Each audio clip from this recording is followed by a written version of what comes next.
Lorelai Curi, que é professora da Fundação Osvaldo Cruz Fiocruz do Rio de Janeiro e autora de numerosas publicações e estudos sobre o desenho, sobretudo do século XVIII. Me corrija se eu estou enganado.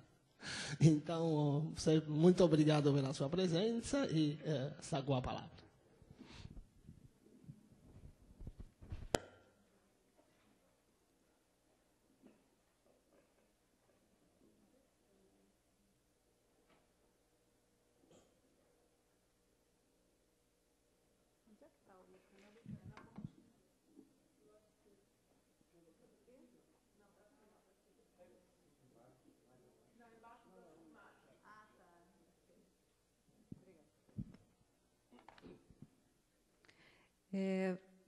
Boa tarde. Eu vou tentar ser rápida para a gente até ter tempo para talvez conversar um pouco. E, em primeiro lugar, eu queria agradecer muitíssimo o convite, né, do Luciano e do Cláudio. Eu não conhecia nenhum dos dois pessoalmente e é muito bom estar aqui com vocês, poder escutar vocês também. Eu vou apresentar, enfim, eu sou Lorelai Curi, eu sou pesquisadora da Fundação Osvaldo Cruz, que é uma fundação de biologia e medicina, mas que tem também um departamento de história, né? E eu ensino lá a história das ciências e faço pesquisa em história das ciências, fundamentalmente história da história natural, né? Eu trabalho basicamente com os séculos XVIII e XIX também.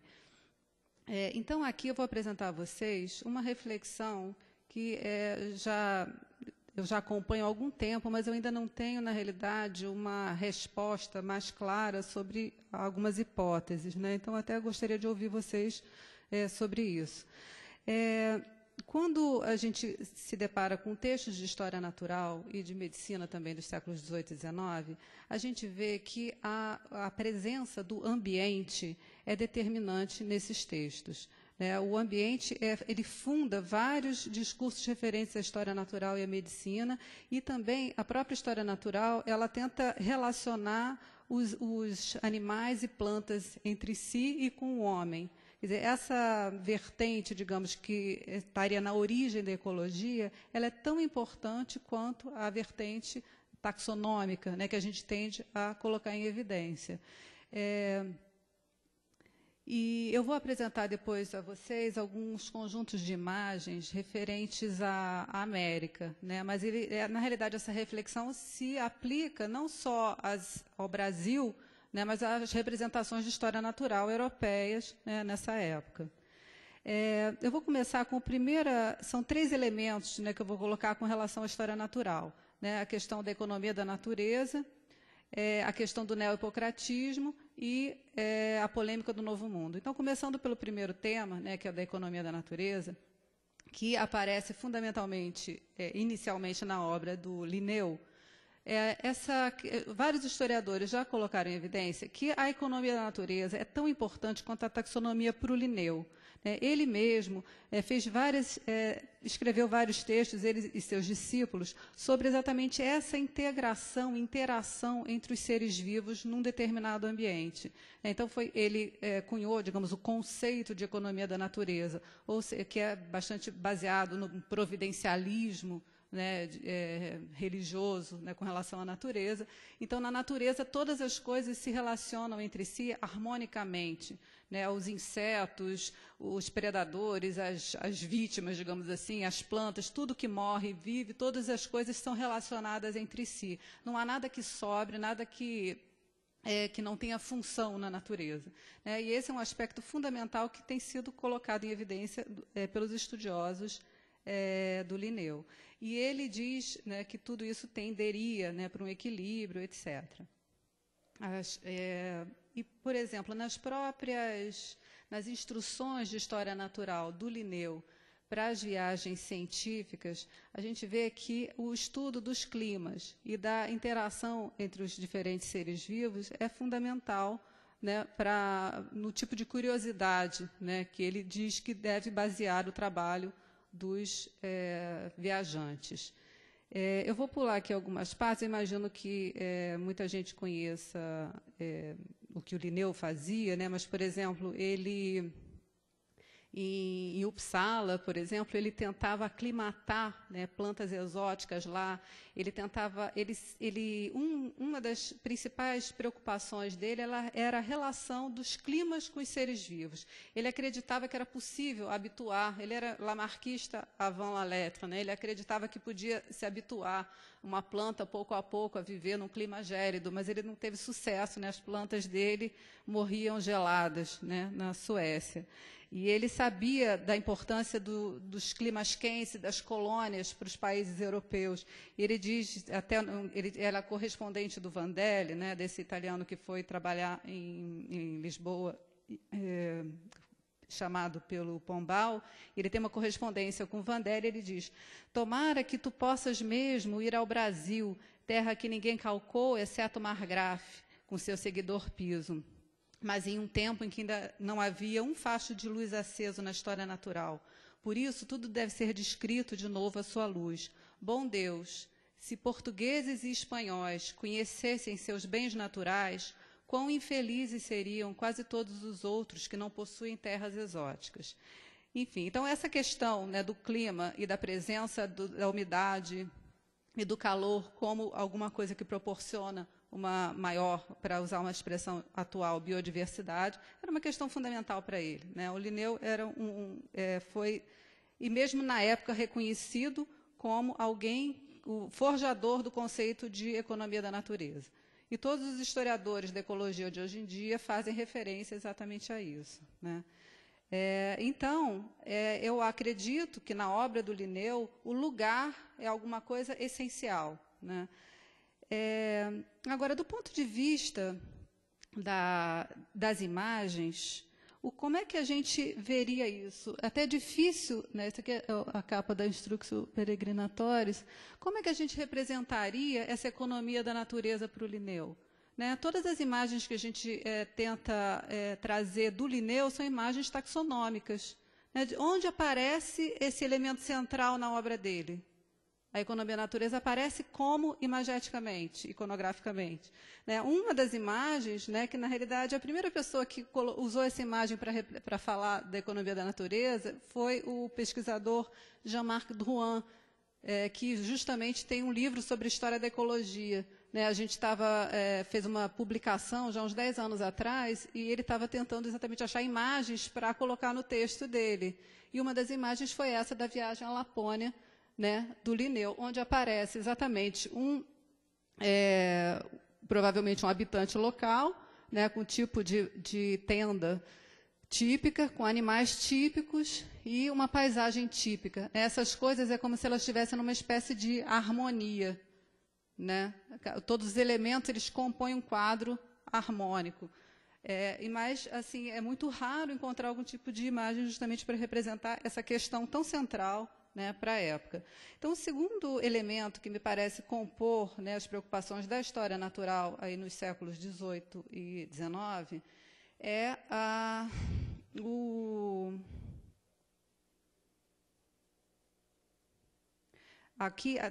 ainda dentro dessa questão da economia da natureza, né, digamos, quem sucede a Linneu nessa preocupação biogeográfica seria também o Humboldt, né, ele representando aí um conjunto de naturalistas.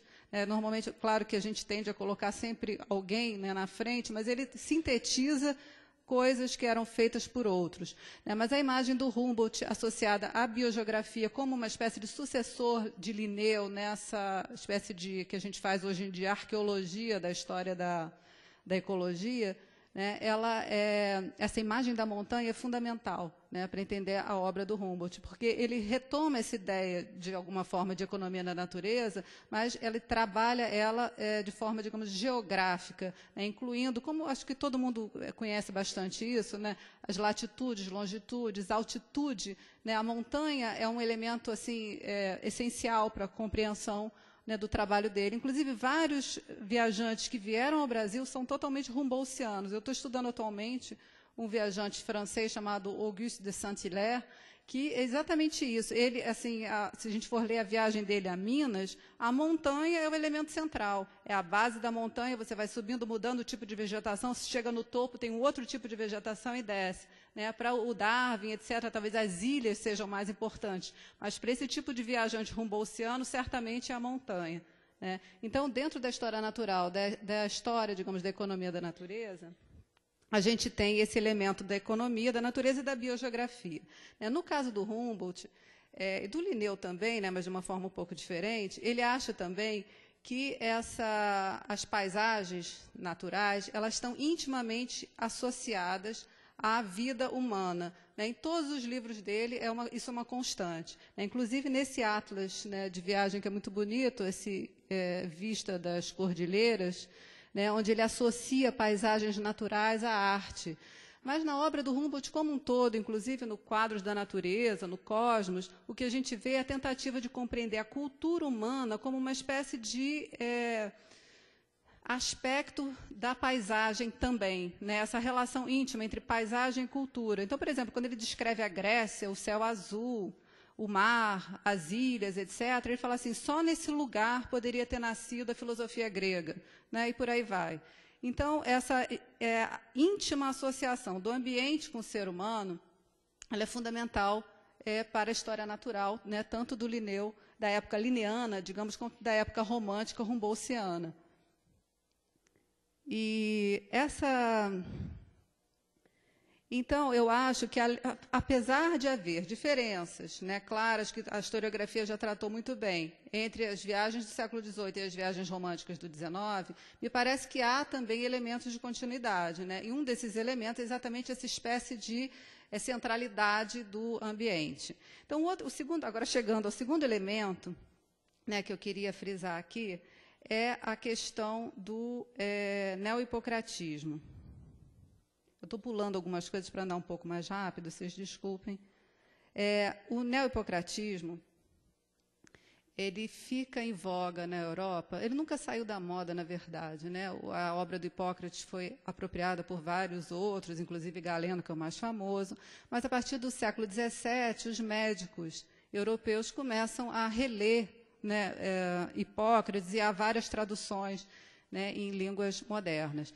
E, no final do XVIII, o Hipócrates é um dos personagens, enfim, a leitura do Hipócrates, ela está na base de vários textos. Até impressionante, né, como vários textos de viagem seguem, quase que assim, literalmente, a uma obra central do Hipócrates, que é o Tratado dos Ares, das Águas e dos Lugares. Então, ele, nesse tratado, ele exatamente mostra como as coisas estão todas relacionadas entre si, e ele tenta ensinar ao médico o que fazer quando ele chega a um lugar desconhecido. Né? Então, se o médico nunca viu um lugar, ele tem que ver o que se come, né, o que se faz, são os hábitos, os costumes, hábitos, alimentação e clima, né, que eu chamo de o tripé hipocrático, o clima, né, se é quente, se é frio, se é úmido, de onde vem o sol, como é que é o regime de ventos, etc. A alimentação, o que se come, o que se bebe, né, e os costumes, né, se as pessoas são ativas, se são preguiçosas, se andam a cavalo, enfim, se moram em casas claras ou escuras, esse tipo de coisa. Então, a leitura do Hipócrates, ela é central na Europa nos séculos XVIII e XIX e para os viajantes, eu não tenho dúvida nenhuma com relação a isso. E, por exemplo, várias viagens, inclusive algumas assim, muito marcantes, como, por exemplo, a do Volney, né, elas começam sempre com uma descrição do lugar, né, para depois descrever os costumes, etc. E, então, eu acho que para a história natural, o neohipocratismo é tão importante quanto para a medicina. Um terceiro elemento que eu acho que a gente esquece, não a gente no Brasil, mas muitos esquecem quando se referem a esses viajantes, né, do século XVIII e do século XIX, é o que eu estou chamando, me apropriando da expressão do Antonello Gerbi, que é a polêmica do Novo Mundo. Né, essa ideia de que o Novo Mundo era inferior ao Velho Mundo. Né? Eu não vou me deter aqui em detalhes, que acho que todo mundo conhece, né, a obra, por exemplo, do Buffon, né, que diz que a América era totalmente inferior, aqui só cresciam animais úmidos, os indígenas eram inferiores também, eram degenerados, né, com relação aos europeus, né, uma das provas disso é que os indígenas americanos são, por exemplo, imberbes, né, eles não têm pelos, né, e o pelo é uma das marcas, né, da virilidade civilizatória, né, do europeu, e por aí vai. E vários autores, esse livro, né, do Gerber, eu acho, assim, para nós, historiadores que trabalhamos com história das viagens, é um marco, né, na nossa reflexão, não tem dúvida nenhuma com relação a isso. Eu acho, e é interessante, né, que ele coloca um panorama tão amplo dessa sensação de que o Novo Mundo era inferior, que a gente fica até meio assustada. Então, por exemplo, eu estava trabalhando com um tema do Hercule Florence, né, que era um viajante que veio aqui, que trabalhava com a zoofonia. Daí eu fiquei pensando, refletindo sobre a questão dos sons, né? E, por exemplo, no Gerber, ele cita, né, um autor, que é o filósofo Hegel, né, que diz o seguinte, que as aves no Brasil são inferiores, o canto das aves tropicais é inferior ao das aves europeias. Ele fala assim, o som naufraga no calor, há uma incompatibilidade, né, essencial entre som e calor. Né? E o Márcios, o viajante que a gente cita, fala assim, mas talvez quando soarem nas florestas brasileiras sons mais civilizados, que não sejam os grunhidos dos índios, talvez os pássaros aprendam a cantar melhor, né, nas florestas tropicais. Mas, enfim, então, a polêmica do Novo Mundo, a ideia de que o Novo Mundo é inferior, é também um tema central, né, nessas viagens aí do século XVIII e XIX. E a minha pergunta é o seguinte, como é que a gente representa isso, como é que eles representavam isso de forma iconográfica? Eu não conheço. Né? A gente, quando escreve sobre isso, busca, né, fica buscando imagens, e realmente é complicado, né, a gente achar uma representação gráfica disso. E, por outro lado, a taxonomia ela é super representada. Né? Então, eu vou mostrar aqui alguns conjuntos de imagens, principalmente referentes à América, né? Mas eu acho que isso pode ser estendido, né, para outros tipos de representação. Algumas imagens aqui, né, já foram mostradas e foram, assim, esse conjunto, né, esses códices que estão no Museu Bocage, foram divulgados, né, pelo Miguel Faria. E eu comecei por um das obras dele, e depois eu tive a oportunidade de ver pessoalmente, né? E são impressionantes, né? Mas, assim, isso, acho que foi a mesma imagem que você mostrou, talvez, que é a cópia do Ruiz e Pavone, né? E enfim, então, esses códices, eles estão no Museu da Ajuda, no Museu Bocage, mas eles são, assim, como se fossem uma preparação, né, para as viagens que os portugueses estavam realizando naquele momento, no final aí do século XVIII, que as pessoas costumam chamar de viagens filosóficas. Né? Então, tem representações assim do tipo tradicionais, né, da planta, do galho florido, né, e os detalhes morfológicos ao lado, e há algumas representações mais amplas. Desculpem pela qualidade, né, eu acho que eu fotografo muito mal, né, e a luz estava péssima, eu não tive fotógrafos profissionais como o Miguel Faria teve, então foi tudo muito corrido. Mas, enfim, então a gente vê esse tipo de representação, apesar de ser uma espécie de paisagem, né, eu fico me perguntando se isso representaria, né, alguma coisa próxima, né, do ambiente. E a gente vê que é completamente diferente, né, do que seria a representação posterior, né, que eu vou mostrar depois. Então, você tem elementos assim, muito clássicos, aquilo ali não é bem uma paisagem, é uma espécie de alegoria, né, da América, né, e os animais não são indivíduos, são tipos, as árvores também, o lugar também, claramente... não é absolutamente resultado, né, de um trabalho de campo imediato, né, alguma coisa típica de gabinete, né, uma aglutinação de informação, com elementos assim, clássicos, né, como paradisíacos, etc.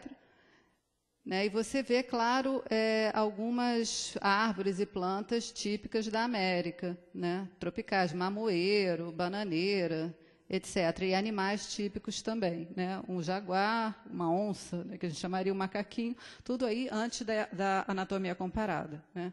Então, é muito interessante estudar, aliás, a diferença entre representação de animais e de plantas, né? As plantas, elas são mais, assim, proporcionais já desde o 18. Os animais, para a gente perceber uma proporção mais, assim, realista, é depois do Cuvier e Blumenbach, essas coisas.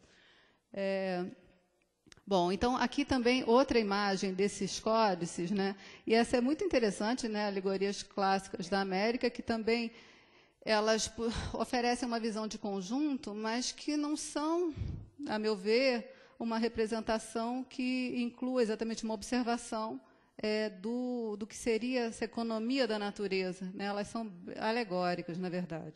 Um outro conjunto das imagens dessas viagens filosóficas é da viagem do Alexandre Rodrigues Ferreira, que também já foi mencionado aqui, que também tem esses elementos assim mais detalhados, né, o detalhe morfológico das plantas. E eu fico pensando assim, me parece, né, que o que mais representaria essa interação dos seres vivos com o ambiente, etc., seriam essas representações que incluiriam o trabalho humano. Né, essas práticas econômicas, digamos, dos selvagens, né, elas demonstram de que forma o ambiente é usado, de que forma os animais aparecem integrados numa espécie de paisagem típica, com habitação típica, né, mas centrada na figura humana. Aqui também a representação, na representação dos animais, em alguns momentos a gente vê alguma tentativa de fazer alguma paisagem em torno.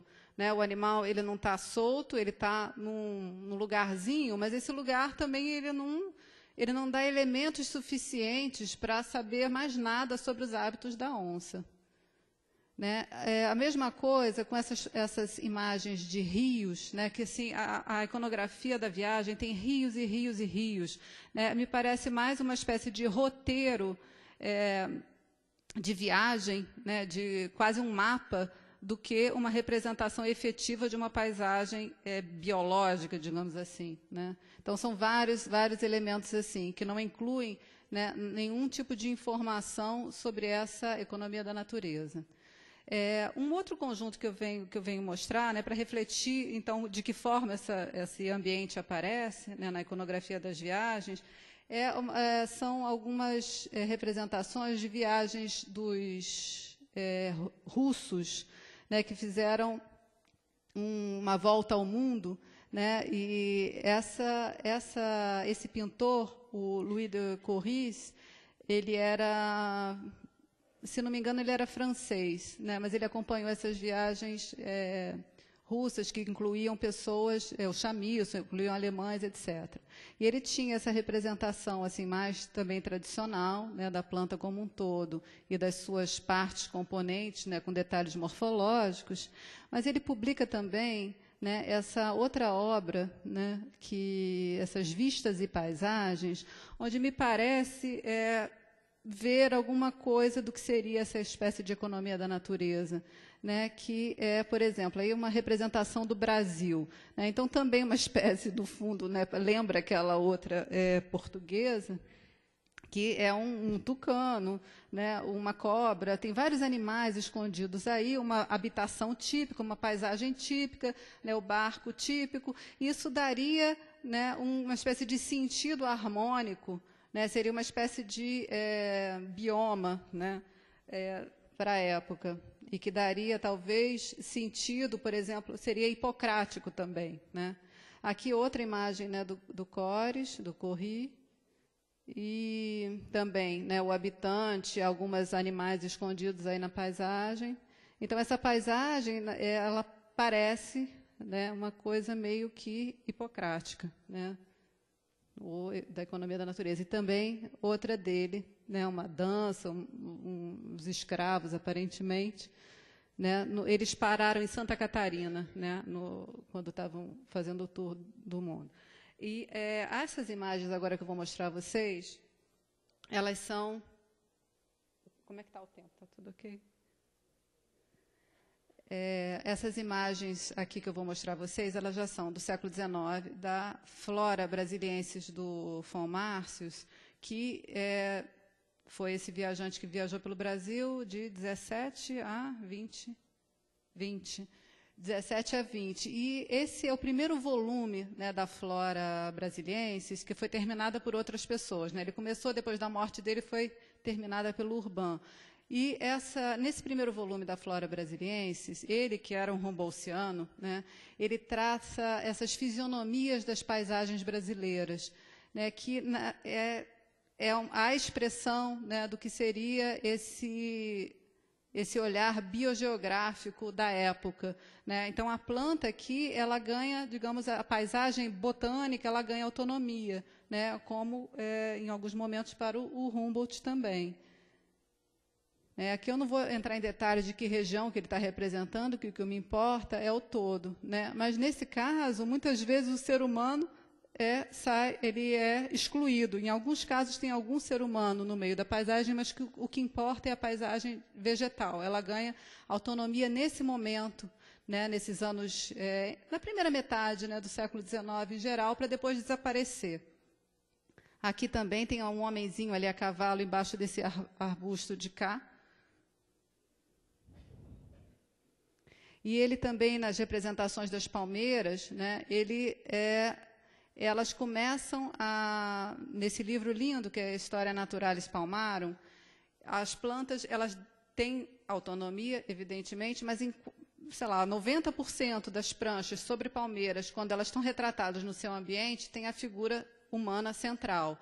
É claro que a figura humana, ela serve também de escala, né, para ver o tamanho da palmeira e tal, mas o mais importante que isso é o entorno, né? Ele faz questão de colocar a paisagem, né, no seu ambiente, com uma casa, com um habitante, de que forma ela é utilizada e onde ela ocorre efetivamente. Né, aqui outra imagem do História Naturalis Palmarum.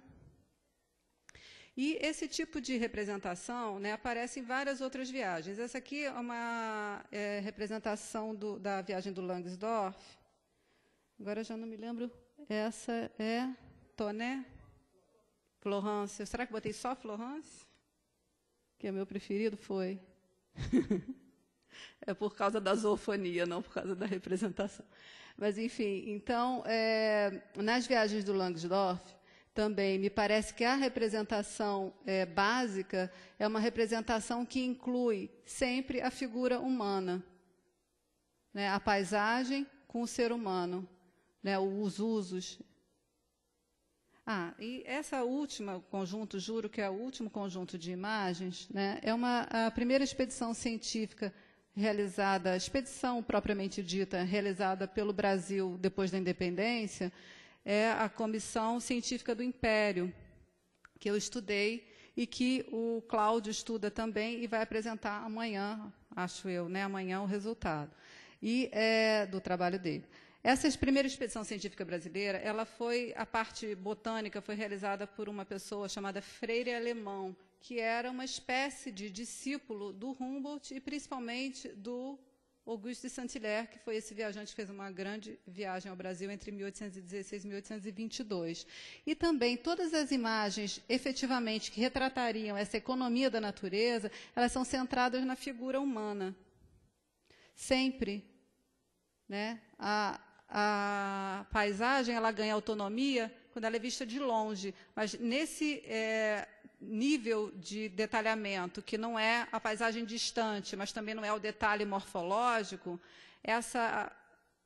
houve um breve período em que as plantas ganharam autonomia e apareceram sós, né? Mas, no geral, o que vai ocorrer, me parece, ao longo do século XIX e da segunda metade do século XIX, é que essa ideia, né, ecológica, ela vai estar sempre iconograficamente associada ao homem, né, e não aos animais e plantas, né, interagindo. Então, para mim, ainda está essa questão, né, de que forma a ecologia, o ancestral da ecologia, que está tão presente nos textos dessas pessoas que a gente estuda, né, de que forma isso está representado e por que está tão subrepresentado, né? Então, só isso.